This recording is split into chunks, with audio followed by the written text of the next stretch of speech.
De deltawerken zorgen ervoor dat de Zeeuwen zich weer veilig kunnen voelen. Tientallen dammen en dijken hebben het water bedwongen en tot rust gebracht. Maar wat betekent dat voor al die planten en dieren die in het water leven? Heeft de natuur zich kunnen aanpassen?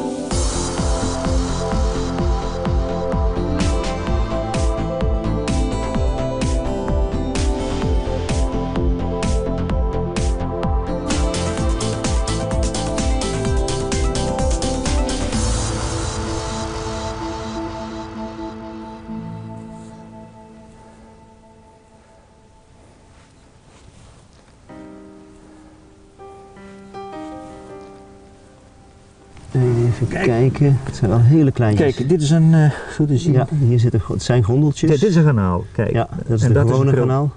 Dat is een grondel volgens mij. Dit zijn grondeltjes, ja. En dat is waarschijnlijk is het, even kijken, hier zijn de jonge zwarte grondeltjes, zo te zien. Ja.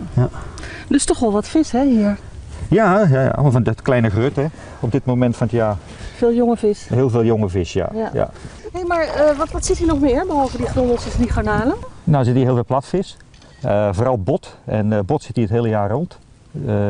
Die legt hier ook zijn eieren. En deze tijd van het jaar moeten we hier hele kleine, van die kleine platte botjes vinden. Misschien dat we bij een volgende trek wat meer kans hebben. Ja. Hé Mark, ik weet het niet hoor, maar het gaat wel heel snel. Het komt heel snel opzetten. Ja, ik zei het, we gaan gewoon even terug die kant op. Wat hoger op, op het zand. Even een veilige plek opzoeken. Nou, op het holle zijds, hier kun je makkelijk over. Hoor. Ja. Dat is geen punt hier. Het blijft ook wel helder water nog genoeg. Ja. Ik had echt gedacht van het Staan we hier veilig, Mark? Nou, voor de eerstvolgende 10 minuten wel, ja. 10 minuten maar? Ja, dan staan we ook weer in het water hoor. Dat is onvoorstelbaar. Goed, dan klimmen we daar wel op. Maar je had het dus over de soorten die hier zitten. Er zitten bijvoorbeeld ook Vint en Elft. Ja, dat zijn soorten die zaten hier vroeger heel veel. Ja. Dat waren trekvissen, die kwamen van de Noordzee en die kwamen dan kuit schieten op de bovenlopen van de rivieren en de beekjes. Ja, dat is een aantal jaren was het helemaal niks meer. Ja. En sinds een jaar of 20 hebben ze dat toch weer gevangen. Ja, het is een haringachtige vis. Ja, hè? het is een haringachtige vis, ja. Want de Oosterschelde, daar is hij natuurlijk bijna verdwenen. Hè? Nou, daar is hij gewoon weg. Daar komt hij eigenlijk niet meer voor. Omdat de achterkant is gewoon hermetisch afgesloten. Ja. En je hebt daar geen, die stimulans zeg maar, van dat zoete water, dat trekt die vis aan om erin te trekken. Dat zijn we nagenoeg kwijt. En dat kan hier wel, dat is natuurlijk de Ja, dat kan hier wel. En het is meestal in april dat ze komen, april, mei. En vandaar dat ook vaak werden ze meivis genoemd.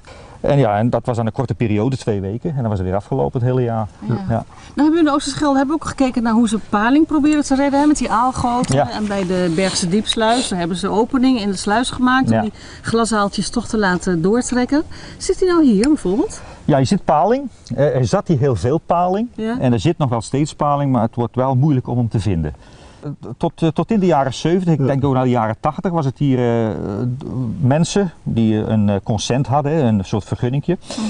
Die kwamen hier paling vangen. Ja. En dat gebeurde dan meestal onder die turfblokken. En het water moet daar omheen een weg zoeken. Dan krijg je wat turbulentie en daardoor komt het dat er onder zo'n blok dat daar hele zachte blubber zit. En in die blubber, daar zat vroeger paling. Ja. Hey, zullen we eens even gaan kijken daar? Misschien toch niet eentje... Ja, we kunnen wel eens even koekeloeren. De laatste paling van Saartingen.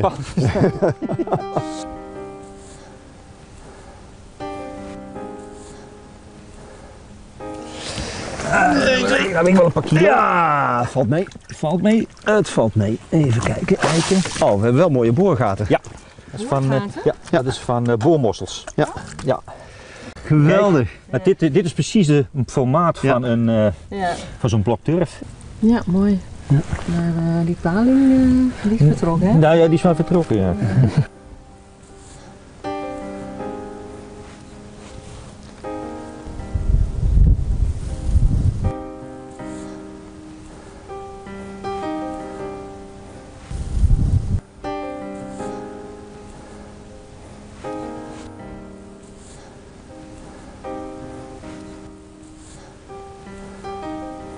Ja, het gaat sneller, dus ik denk over 10 minuten is het al meer dan de helft vol. Dus. Ja.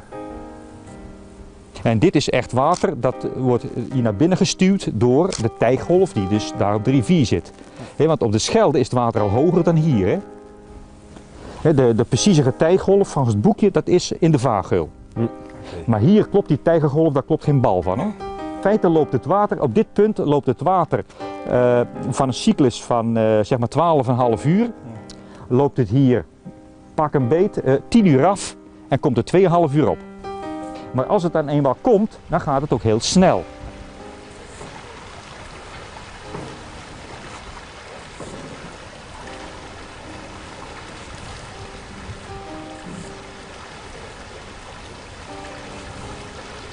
Ja, en hier houdt het op.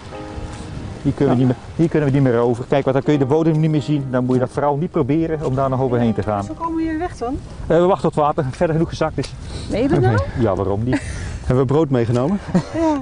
Nou, het is bijna hoog water, dus het valt best wel mee hoor. Dus misschien nog 10 centimeter erbij, hooguit 20 en dan is het afgelopen. Ja.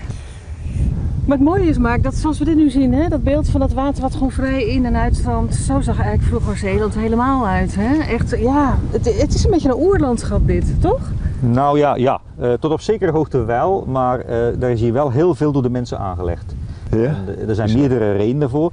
Men is dus in de jaren 20 van de 20e eeuw begonnen met het aanplanten van spartinagras om het aanslibben te bevorderen. Maar daarvoor was het één grote slikvlakte. Oké. Was er bijna geen begroeiing. Toen heeft men het nodig gevonden om een hele grote dam in het gebied te leggen. Dat is wat men nu de Rijksdam noemde. Dat was een soort slijkvang, heette dat toen officieel. En daarbij werden tevens een paar geulen afgedamd, waardoor het veel sneller ging opslibben. En ja, men is nog steeds bezig geweest, want we zien hier, er lopen nog dammen door het gebied, er liggen bruggen in het gebied. Waar je ook kijkt. En waar je ook kijkt, zie je hier invloed van mensen. En dat heeft het gebied gemaakt zoals het nu is. Ja, want jij loopt hier al vanaf jaar 1967 rond, hè? Ja, vanaf, Als kleine jongen vertelde je. Ja. Is er dan veel veranderd in het is heel. Nou, zeg maar de topografie, dat valt wel mee. Die is niet zo heel veel veranderd, want waar toen geulen lagen, liggen nu nog geulen. Maar wel de diepte van de geulen, de breedte van de geulen. We steken het toch voornamelijk op de werken die in de Westerschelde gaande zijn. Want je ziet wel in het gebied dat bepaalde veranderingen kun je toch allemaal terugbrengen naar veranderingen die hier in het waterregime van de Westerschelde gebeurd zijn, zoals die verdiepingen. Met vloed, dus opkomend water, is veel zouter. En als het laag is, dan is het water veel minder zout, omdat er meer zoetwateraanvoer is van de rivier. Ja. Dus het is heel gevarieerd.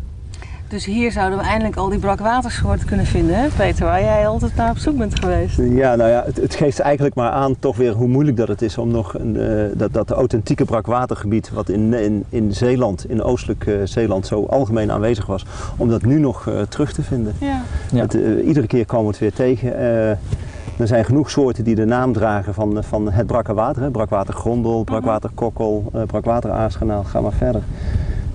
Maar brakwater is er nauwelijks meer te vinden. Ja. Ja, verlies aan biodiversiteit, helaas. Maar je had het dus over het verdiepen van die vaargeul. Hè? Betekent dat dan niet ook automatisch dat hier de schorren dat hier afkalven door het sneller stromende water? Ja, dat gebeurt hier ook, ja. En op dit moment is dat elk jaar gaat er een meter of 5 verloren. Zoveel? Aan de buitenkanten, ja. Aan de oostkant is de meeste afslag hier, we hebben ze die in het oosten, maar aan het noorden ook, ja. Nou, het is grappig dat je dat zegt. Hè? Hier ben je eigenlijk ook al bezig om dit in een soort keurslijf te leggen om het nog vast te kunnen houden, om het gebied niet te verliezen. Ja. In de Oosterschelde zien we dat ook gebeuren, hè? Met de schorren en de slikken. Die behoorlijk onder druk staan, ook eigenlijk door hetzelfde effect, door zandhonger. Ja. Daar is het effect de scheldekering. Hier hebben we het uitdiepen, een totaal ander fenomeen, maar het effect is wel hetzelfde. Ja. Het is er allemaal nog wel natuurlijk. Er zijn ook wel schorren die groeien. Er zijn ook nog allerlei soorten op de schorren die best nog wel voorkomen. We zijn het nog niet kwijt, maar het moet wel goed beschermd worden. Willen we er nog van kunnen genieten. Gaan we daar ook kijken? Dan gaan we de volgende aflevering kijken. De schorren van de Oosterschelde. Geef me even een aanwijzing. Dan gaan wij voorzichtig hier. Ja? Ja? Nou, volgens mij zie ik hier nog de bodem. Dus ja, nee, dat is shit goed. Ik heb lage waterlaarzen. Dat zijn net iets te kort, hè? Ik heb een verkeerde laarzen meegenomen, dat is duidelijk.